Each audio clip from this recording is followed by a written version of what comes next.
Engkau merasa down, hampa, semata-mata karena engkau terlalu mempercayai perasaanmu. Engkau terlalu percaya bahwa engkau lemah. Engkau terlalu percaya bahwa engkau tak mampu. Suara hati tidak selalu benar.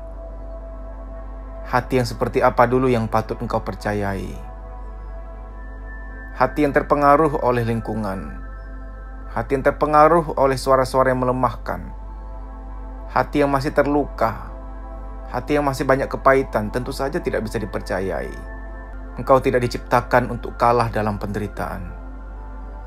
Engkau diciptakan Tuhan untuk belajar sesuatu dan menjadi kuat di dalam penderitaan.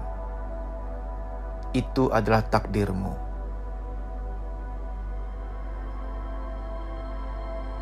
Orang lain yang lebih bahagia dari kamu hanyalah orang-orang yang jauh lebih banyak bersyukur dibanding kamu. Orang-orang lain yang lebih kuat dari kamu hanyalah orang-orang yang lebih menyadari bahwa semua masalah itu hanyalah ujian. Mereka tetap hidup dan tetap berjuang sampai sekarang. Ayo bangkit, penderitaan ini akan menguatkan kamu.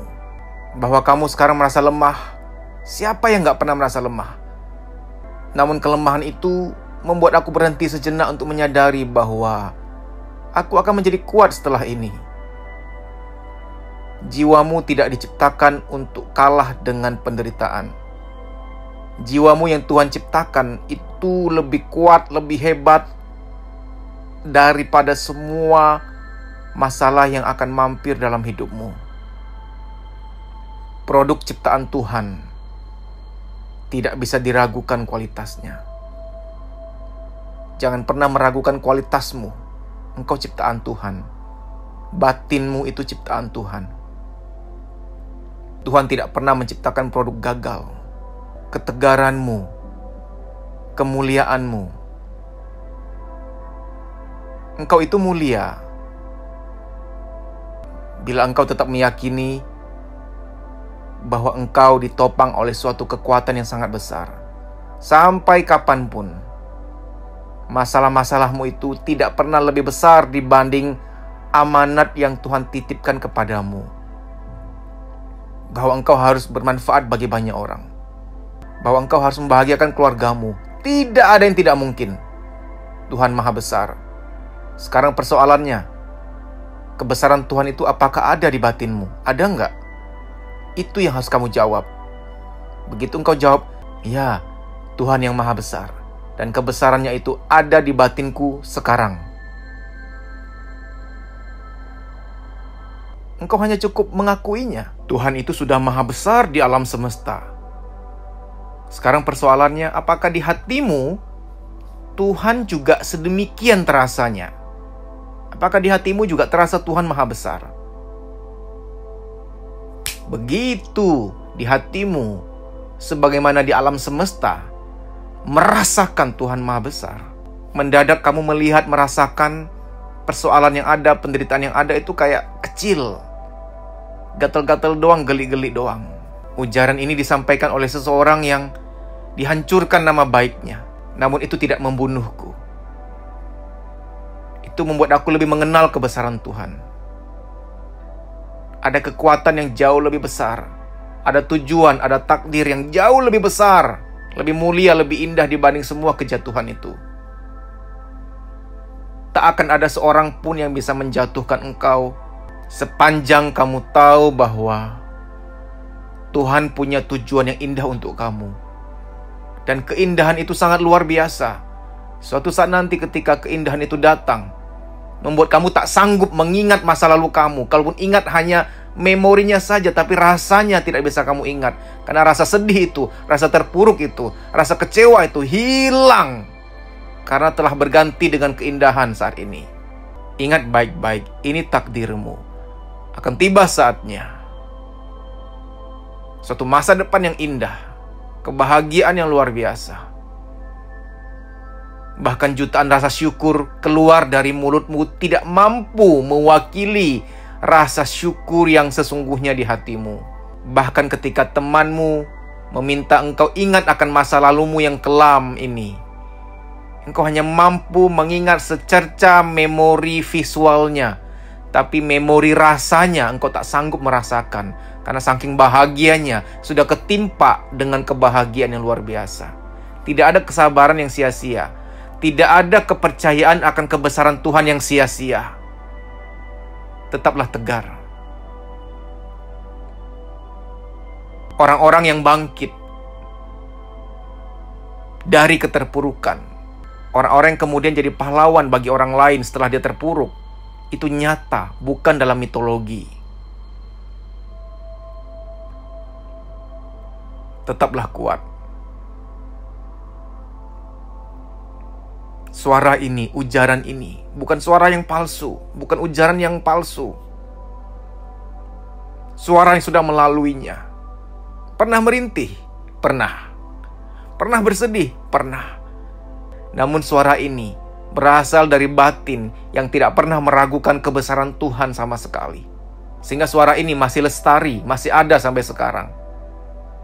Suara yang muncul dari hati. Hati yang selalu meyakini kebesaran Tuhan. Suara itu akan terus bergema, bermanfaat bagi banyak orang. Ingin juga melihat kamu tegar. Ingin juga melihat kamu bangkit. Ingat, Tuhan tidak pernah iseng. Sampai kamu ada, karena kamu penting. Tuhan gak pernah iseng asal menciptakan seseorang. Kamu ada di sini, di hidup ini, tidak kebetulan. Sejahat apapun orang padamu, seterpuruk apapun kamu dizolimi, semua ini akan berlalu. Sedihlah secukupnya, kecewalah secukupnya. Semua pada kadar cukup. Cukup saja. Kalau harus menangis, menangislah di hadapan Tuhan. Menangislah, berdoalah sambil menangis. Kalau harus kecewa, ungkapkanlah. Ungkapkan di orang-orang yang tepat, atau tulis di diari. Ungkapkanlah, jangan juga dipendam. Lakukan semua secukupnya dengan aman. Semua harus seimbang. Jangan juga sok tegar setiap saat. Ujaran ini tidak sedang menggeser kamu untuk tidak menjadi manusia. Kamu tetap jadi manusia. Saat harus sedih, sedihlah. Saat harus kecewa, kecewalah. Lakukan dengan cukup dan aman dan tidak merugikan orang lain. Jangan curhat kepada orang yang lebih lemah dibanding kamu.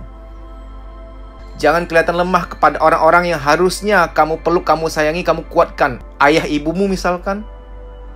Pasanganmu misalkan, anakmu misalkan. Menangislah, nyatakan kekecewaan kepada Tuhan atau kepada sahabatmu yang kamu anggap lebih kuat dari kamu. Kamu tetap adalah manusia. Boleh menangis, boleh kecewa. Kamu juga adalah manusia yang akan dipakai Tuhan untuk bermanfaat bagi banyak orang. Jangan berhenti untuk hal-hal kecil seperti ini. Nggak level buat kamu. Orang-orang yang jahat, orang-orang yang zalim sama kamu, kamu berhenti karena mereka. Oh my God. Malu banget. Seolah-olah ya, keberhargaan dirimu di hadapan Tuhan itu jadi murah gara-gara kejahatan mereka. Kamu jadi berhenti, kamu jadi nggak ngapa-ngapain. Itu seolah-olah begitu. Padahal sebaliknya, apapun yang terjadi dalam hidupmu, setiap kejadian buruk, setiap bencana apapun kamu menamainya, itu tidak pernah lebih besar dibanding keberhargaan dirimu di hadapan Tuhan. Kamu tetap berharga sampai kapanpun, sampai selamanya. Tegarlah, kuatlah. Bagi kamu yang udah melek psikologi, yang merasa bahwa terapi psikologi itu penting, follow Instagram saya @dedisusanto_pj_official. Di story itu ada jadwal training. Ikuti training itu biar kamu lega, biar kamu plong. Namun ketika kamu lihat jadwal training, ternyata kamu berada di kota yang nggak ada di jadwal, kamu bisa ikut program training pribadi dengan saya, nanti via telepon. Nah, cara daftarnya gimana? Kamu harus DM ke Instagram kuliah psikologi. Ini ada di layar, kamu tinggal DM ke sana, nanti akan diberitahu prosedurnya untuk training pribadi via telepon. Kamu di terapi sekarang, kamulah yang merasakan manfaatnya. Lebih lega, kerja, kuliah juga lebih enak, badan lebih sehat, tidur lebih nyenyak, kreativitas muncul, produktif lagi. Manfaatnya berkali-kali lipat. Sampai jumpa, dimudahkanlah bahagiamu, dilancarkan urusanmu. Amin. Terima kasih.